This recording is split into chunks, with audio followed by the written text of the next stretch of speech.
దగ్గర వీళ్ళు బాగానే గౌరవంగా ఉంటారు కదండి అని నటిస్తారు. నటన కొందరిలో, అందరిలో అని నేను అనను, కొందరిలో. సరే, కొందరిలో, అందరిలో కాదు కొందరిలో అని చెప్పేసి అంటూ ఉన్నారు కదా.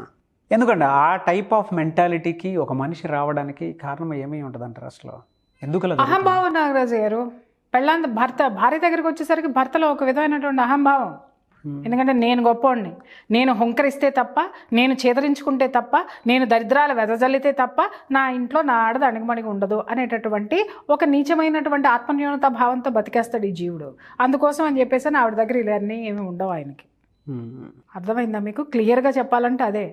ఏంటి అనంటే నేను ఎంత నీచంగా నేను నా ఇంట్లో ఉంటే అతను ఏమనుకుంటాడు, ఇవన్నీ క్వాలిటీస్ అనుకుంటాడు. ఏది?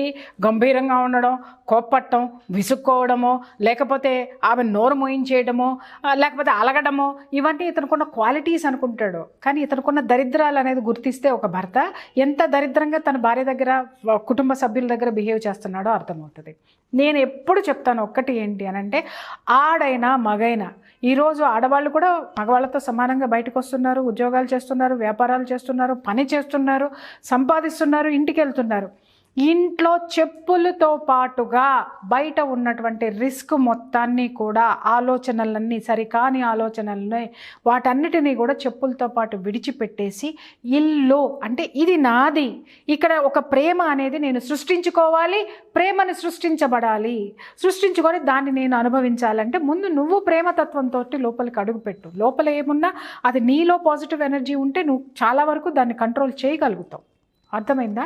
అది మానేసి నువ్వు చెప్పులు ఒకటి బయట వదిలేసేసి బయట ఉన్న చెత్తా చెదారం అంతా నీ బుర్రలో పెట్టుకొని నువ్వు ఇంట్లోకి వెళ్ళిపోయి భరిస్తుంది కదా అని చెప్పేసి అని ఆవిడ మీద గై గై గై గై అని అరిచేస్తే, ఇవాళ చాలామంది మగవాళ్ళు నాకు కంప్లైంట్ ఇచ్చేది ఏంటంటే, ఎప్పుడు చూడండి ఏదో ఒకటి మేడం, ఏదో ఒక రోగం మేడం, నన్ను 24 గంటలు డాక్టర్ల చుట్టూ తిప్పుతుంది మేడం, డాక్టర్లు ఏమీ లేదంటారు, కానీ ఈవిడ బాగోలేదని ఇంట్లో పడుకుంటుంది.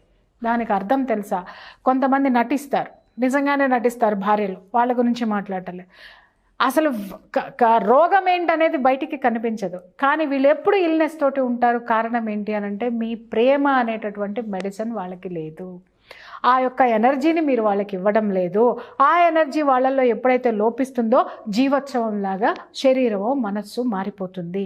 ఎప్పుడైతే ఆ శరీరం మనస్సు మారిపోతుందో ఆటోమేటిక్గా ఈ యొక్క వేదన, ఈ డిప్రెషన్ ఏదైతే ఉంటుందో శరీరంలో ఉన్నటువంటి ఏదో ఒక భాగం మీద, ఏ భాగం బలహీనంగా ఉంటే, ఏ భాగం స్వీకరించడానికి రెడీగా ఉంటే ఆ భాగం మీద పడుతుంది. ఈ మీరు చేసేటటువంటి ఈ యాటిట్యూడ్ ఏదైతే ఉందో, కోప్పట్టం కానివ్వండి, నిర్లక్ష్యం చేయటం కానివ్వండి, కొన్ని కేసుల్లో మనము డిస్కస్ చేసుకున్న, ఏంటి నేనెందుకు నీకు డబ్బులు ఇవ్వాలి, నేనెందుకు అన్నీ తెచ్చి నీకు సుఖంగా కూర్చోబెడుతున్నాను కదా, నువ్వు కూర్చో అని చెప్పి వీళ్ళ ఎమోషన్స్ అన్నిటి మీద వీళ్ళ ఆధిపత్యం చెలాయిస్తూ ఉంటారు అనమాట, అణిచివేస్తూ ఉంటారు. ఆ అణిచివేత ఎక్కి ఎప్పుడైతే భార్య గురి అవుతుందో ప్రత్యామ్నాయంగా బయటకు వచ్చేటటువంటిదే డిప్రెషను. ఆ డిప్రెషన్ అనేది ఏ డాక్టర్ స్టెథోస్కోప్కి కానివ్వండి, ఏ స్కానింగ్లో కానివ్వండి, ఏ ఎంఆర్ఐలో కానివ్వండి, ఏ బ్లడ్ టెస్ట్లో కానీ దొరకదు. మనిషి మాత్రం ఇల్నెస్కి గురి అవుతుంది. మనిషి కాదు ఇల్నెస్కి గురైంది మనస్సు. మీరు ఆ మనసుకి కావాల్సినటువంటి ప్రేమను అందించండి.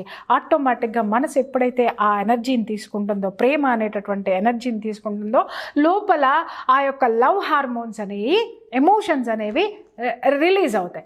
ఎప్పుడైతే మనిషిలో ఆ యొక్క ఆక్సిటోసిన్ అంటారనమాట దాన్ని, ఆ ఆక్సిటోసిన్ అనేటటువంటి హార్మోన్స్, డోపామిన్, సెరటోనిన్ అనేటటువంటి హార్మోన్స్ మీరు ఇచ్చేటటువంటి ప్రేమ ద్వారా ఈ భార్యలో కానీ భర్తలో కానీ వస్తాయి. అవి ఎప్పుడైతే వచ్చినాయో ఆవిడ మీరు ఒక 10 రోజులకు ఒకసారి తిట్టనివ్వండి, లేదా ఒకరోజు విరుచుకు పడనివ్వండి, దాన్ని తట్టుకునేటటువంటి కెపాసిటీ, ఈ సామర్థ్యము ఆ శరీరానికి వస్తుంది. మీరేం చేస్తున్నారు? మీరు రాటము మీ అరుపులతోటో, కేకలతోటో, విమర్శలతోటో, చీదరించుకోవడంతోటో ఆమెలో ఉన్నటువంటి ఆ పాజిటివ్ ఎనర్జీస్ అయినటువంటి ఆ హార్మోన్స్ రిలీజ్ చేసేటటువంటి ఆ డోపామిన్ కానివ్వండి, సెరటోనిన్ కానివ్వండి, ఆక్సిటోసిన్ కానివ్వండి, ఇవన్నీ కూడా